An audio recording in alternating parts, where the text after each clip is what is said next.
చిన్న పల్లెటూరులో రాధ అనే అమ్మాయి ఉండేది. తనకు చదవడం అంటే చాలా ఇష్టం. కానీ వాళ్ళ కుటుంబ ఆర్థిక పరిస్థితి ద్వారా వాళ్ళు మంచిగా చదివించలేకపోయారు. కానీ తన పట్టుదలను వీడవకుండా తను చదువుకుంటూ మంచిగా స్కాలర్‌షిప్‌ని సంపాదించి తను సిటీకి వెళ్ళి మంచి చదువులు చదవడం ప్రారంభించింది. కొన్ని సంవత్సరాల తర్వాత తను ఒక మంచి ఇంజినీరింగ్ కంపెనీలో జాయిన్ అయింది.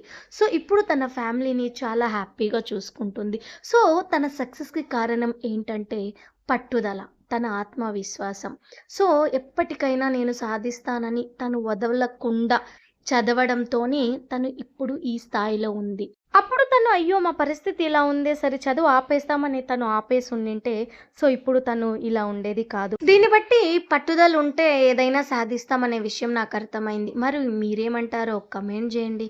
నచ్చితే లైక్ చేసి సబ్స్క్రైబ్ చేసుకోండి.